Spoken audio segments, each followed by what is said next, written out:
एकतर असं आहे की अर्ज सगळ्यांनी काल भरले, मात्र अधिकृत उमेदवारांची यादी ना तुमच्या पक्षाने जाहीर केली ना शिंदेच्या शिवसेनेने जाहीर केली. यामागचं काय नेमकं अचानक? नाही, गेले अनेक वर्ष अशा याद्या शिवसेनेतर्फे जाहीर केल्या जात नाहीत, हे आपण पाहिलं असेल. शिवसेना प्रमुखांपासून सुद्धा आम्ही हे पाहिलं. ज्यांना उमेदवारी द्यायची आहे त्यांना AB फॉर्म दिला जातो आणि मग उद्या तुम्हाला कळेलच कोणाला फॉर्म दिले ते. सगळे स्क्रुटिनी वगैरे झाल्यावरती आजच कळेल.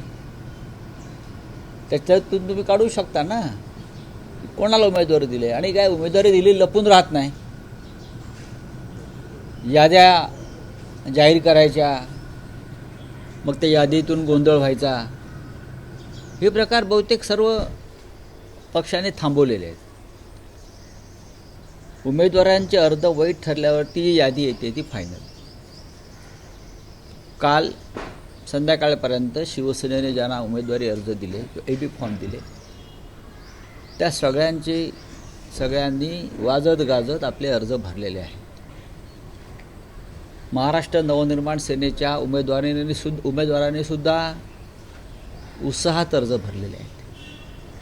काही ठिकाणी शिवसेना, महाराष्ट्र नवनिर्माण सेना यांनी एकत्र जाऊन अर्ज भरलेले आहेत.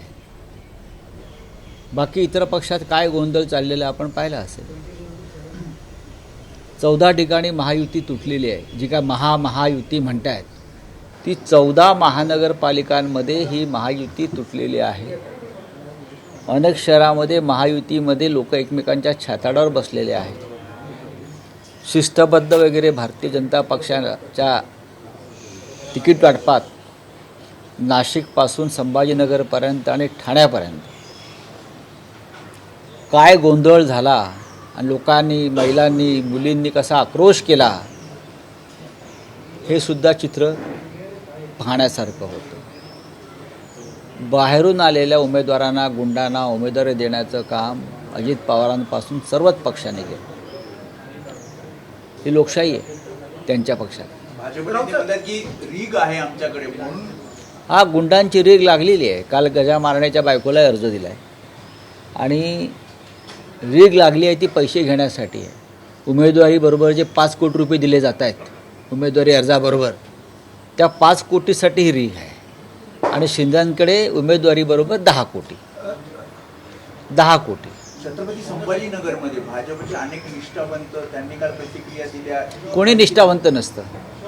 ते निष्ठावंतांची काल तुम्ही भूमिका पाहिली असेल. पुण्यामध्ये भाजपचे अनेक निष्ठावंत अजित पवारांच्या पक्षात गेलेत, अन्य पक्षात गेलेत. संभाजीनगरात सुद्धा निष्ठावंत म्हणून घेणारे भाजपचे शिस्तबद्ध कार्यकर्ते कुठल्या पक्षात गेलेत? निष्ठावंत वगैरे काय नसतं. आज शिंदे गट, भारतीय जनता पक्ष आणि अजित पवार गट उमेदवारी अर्जाबरोबर जे आर्थिक पॅकेज देत आहे 5-5, 10-10 कोटीचं, त्यासाठी हा गोंधळ आणि रीग.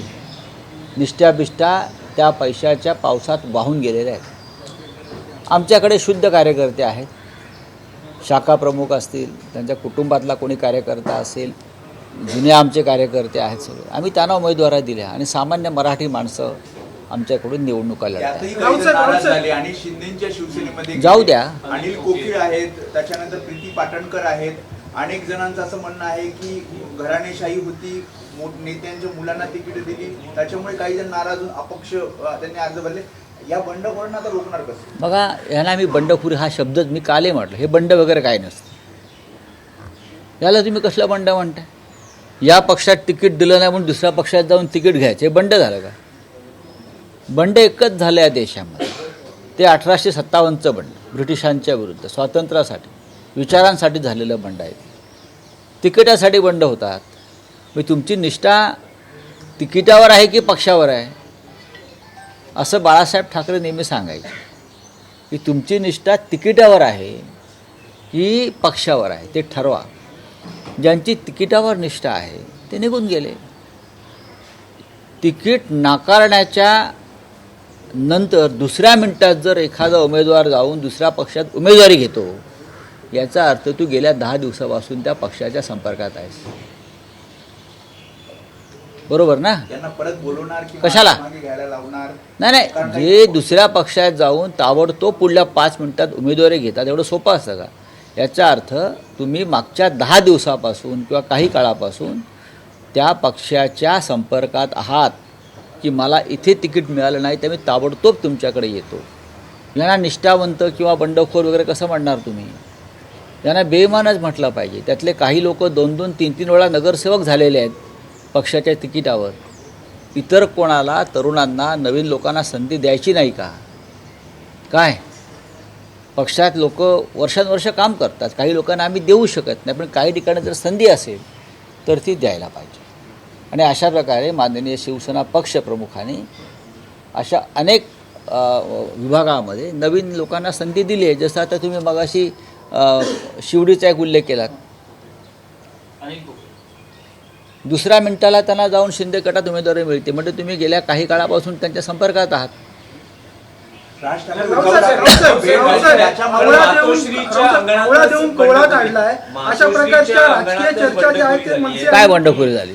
चंद्रशेखर वायकणकर यांनी अपक्ष उमेदवारी भरू द्या ना, अपक्ष उमेदवारी मातोश्रीला आव्हान देण्याचा प्रयत्न. नाही, मातोश्रीला आव्हान वगैरे काही नाही.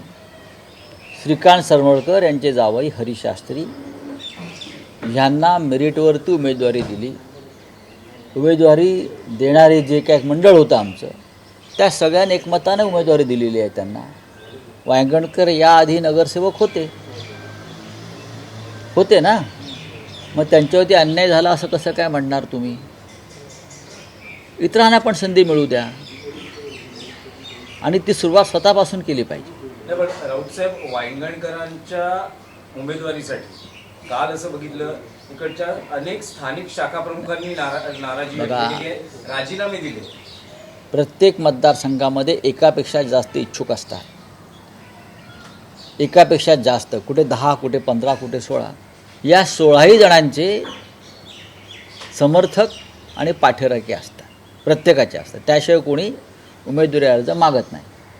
शाखा प्रमुख, उपविभाग प्रमुख, इतर सामाजिक कार्यकर्ते प्रत्येकाला आता समाज माध्यमांच्या माध्यमातून समर्थक मिळतात आणि मग ते राजीनाम्याचं नाट्य वगैरे करत असतात.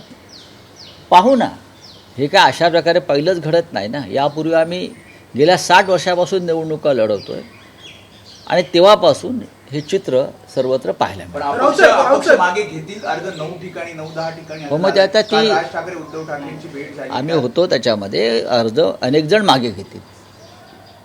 जे इतर पक्षात जाऊन ज्याने उमेदवारा घेतल्या आणि ते त्याला बंडाची उपमा देत असतील त्यांच्याकडनं अपेक्षा नाही आहे. ते 5-10 कोटीसाठी गेलेले आहेत. प्रश्न इतकाच आहे की मुंबईमध्ये शिवसेना आणि मनसे यांची युती, यांची आघाडी ही भक्कम आहे. मराठी माणूस या वेळेला अशा स्वतःला बंडखोर वगैरे म्हणून घेणाऱ्या प्रवृत्तींना पाठीशी घालणार नाही, हे लक्षात घ्या. जर कोणी गेले असतील, कोणी शिंदे गटात गेले असतील, कोणी अन्य ठिकाणी गेले असतील, ते महाराष्ट्राच्या पाठीमध्ये खंजीर खुपसत आहेत, मराठी माणसाच्या पाठीत खंजीर खुपसत आहेत. तुम्हाला दीर्घकाळ ही पदं दिलेली आहेत नगरसेवक पदाची.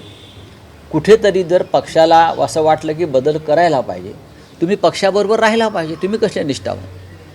नाही, पण राऊतसाहेब दीर्घकाळ नगरसेवक महापौरपद भूषवलेल्या मंडळींनाही रिपीट केले गेलेले आहे. तिथेही स्थानिकांची इच्छा होती. अनेकांना जवळपास 4-4, 5-5 टर्म ज्यांनी नगरसेवक पद भूषवलेलं आहे, मग काय झालं? महापौर, उपमहापौर, स्टँडिंग खरं म्हणजे संकेत नाही, स्टँडिंग सोडून द्या. संकेत असे आहेत राजकारणातले महानगरपालिकांच्या की महापौर पदावरील राहिलेल्या व्यक्तीनं पुन्हा नगरसेवक पदाची निवडणूक लढू नये, असे संकेत आहेत. पण गेल्या काही काळापासून ते संकेत कोणी पाळत नाही. ते सोडून द्या. तुम्ही जे म्हणताय की अमुक तमुक अमुक, काही वॉर्डामध्ये, काही मतदारसंघामध्ये विजयासाठी बदल आवश्यक असतात. ते करण्याचा अधिकार त्या पक्षाचा प्रमुखांना असतो आणि त्यानुसार त्यांनी ते केले आहेत. रावसाहेब आपण म्हटलात की मनसे आणि शिवसेनेची भक्कम आहे, मात्र एकीकडे राजकीय वर्तुळात अशा चर्चा आहेत की आपण आवळा देऊन सोहळा काढून घेतला मनसेकडे. राजकीय वर्तुळातल्या चर्चांना फार किंमत द्यायची गरज नाही. काल माननीय राज ठाकरे काल मातोश्रीवरती होते ना, का कोहळा मिळाला म्हणून ते आले होते का? आणि तुम्हीच त्यांची मातोश्री बाहेर हसत बाहेर पडतानाची छायाचित्र दाखवलीत ना. तर तुम्ही कोण ठरवणार आवळा कोहळा? तुम्ही नाही ठरवू शकत. रावसाहेब, पण काल राजसाहेबांना त्यांच्या पक्षाला जास्तीत जास्त जागा मिळाव्यात, जिंकून याव्यात अशी आमची इच्छा आहे आणि भावना आहे. कारण त्यांच्या पक्षानं म्हणजे महाराष्ट्र नवनिर्माण सेनेनं सुद्धा उत्तम जागा जिंकल्या, तर शिवसेनेनं जिंकलेल्या जागांना किंमत आहे. तरच आम्ही बहुमताचा आकडा जो आहे तो पार करू शकतो. त्याच्यामुळे आम्हाला असं वाटतं की राजसाहेबांच्या महाराष्ट्र नवनिर्माण सेनेनं सुद्धा त्यांना मिळालेल्या जागापैकी किमान 80% जागा जिंकाव्यात आणि आम्ही सगळे त्यासाठी प्रयत्न करू. रावसाहेब, काल 2 तास राज ठाकरे उद्धव ठाकरे मातोश्रीत होते. काही प्रचाराचं सूत्र, सभाचं हो. नियोजन वगैरे काही ठरलं आहे का? नक्कीच काल आम्ही होतो, राजसाहेब आले.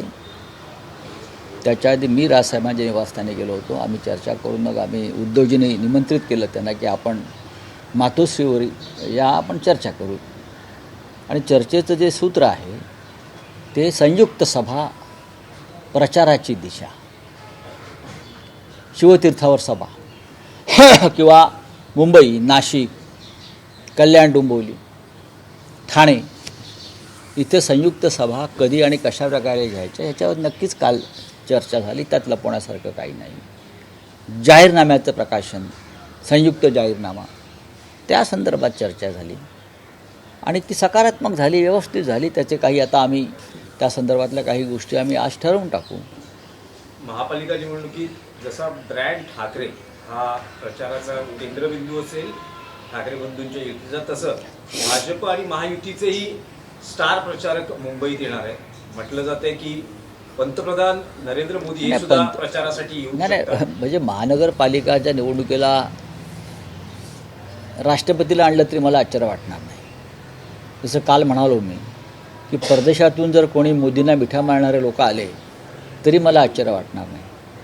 मुंबई महानगरपालिकेसारख्या निवडणुकीत तुम्ही देशभरातून लोक गोळा करून आणताय, पण ती भाजपचं आता ती परंपरा झालेली आहे. राज्यांचे मुख्यमंत्री, पंतप्रधान, गृहमंत्री, माझ्या माहितीप्रमाणे 11 तारखेला प्रधानमंत्री मुंबईत येत आहेत. 11 तारखेला 11 जानेवारीला प्रधानमंत्री मुंबईला येत आहे. 15 तारखेला प्रचार संपतो आहे. 15लाच ना, 13ला 15ला निवडणूक आहे, 13ला प्रचार संपतो आहे.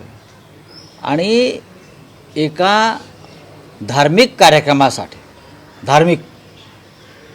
एका धार्मिक कार्यक्रमाचं खास आयोजन केलं आहे त्या दिवशी मुंबईतल्या जैन समाजाचं, आणि प्रधानमंत्र्यांनी ते आमंत्रण स्वीकारलं आहे. ते प्रचारासाठीच येत आहेत ना. त्या पंथाच्या, त्या धर्माच्या लोकांना प्रभावाखाली घेण्यासाठीच येत आहेत की भाजपला मतदान करा. निवडणूक आयोग काय डोलक्या मारतोय? काय करतोय निवडणूक आयोग? या राज्याचा निवडणूक आयोग जो आहे त्या आयोगाचे एक प्रमुख आहेत वाघमारे म्हणून. त्यांनी वाघमारे या नावाला जागावं आणि भाजपच्या लांडग्यांना आवरावं. हां, अशीच माझी त्यांना विनंती आहे. हां, रावसाहेब, मतदानाआधीच भाजपचे 2 उमेदवार विजय झालेले बिनविरोध कल्याण डोंबिवली हो द्या ना, हो द्या ना. बोला, कुछ हिंदी में है. पंतप्रधान नरेंद्र मोदी मुंबई इलेक्शन के लिए जो है दिल्ली से आने वाले हैं. बात ऐसी है कि ये महानगर पालिका का चुनाव है. प्रधानमंत्री अब ग्राम पंचायत को भी जाते हैं. हाँ, पूरे देश से केंद्रीय मंत्री, राज्य के मुख्यमंत्री योगी जी मुंबई में आकर डेरा डालेंगे. 11 तारीख को प्रधानमंत्री जी एक धार्मिक कार्यक्रम में आ रहे हैं. धार्मिक कार्यक्रम में 13 तारीख को प्रचार थम जाएगा. 15 को चुनाव है मुंबई महानगर पालिका, ठाणे, सब कुछ. और प्रधानमंत्री जी अगर 11 को मुंबई में आते हैं तो राज्य निवडणूक आयोग जो है, राज्य चुनाव आयोग ने उनको रोकना चाहिए.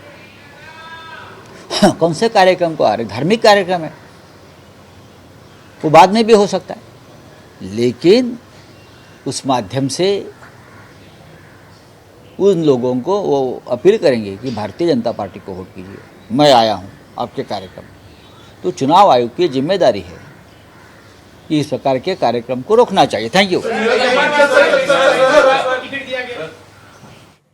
तर पंतप्रधान नरेंद्र मोदींच्या मुंबई दौऱ्यावर संजय राऊतांनी टीका केली असून ठाकरे बंधू संयुक्त सभा घेतील आणि त्याचं वेळापत्रक लवकरच जाहीर करू असं संजय राऊत यांनी सांगितलेलं आहे। एबीपी माझा, उघडा डोळे बघा नीट।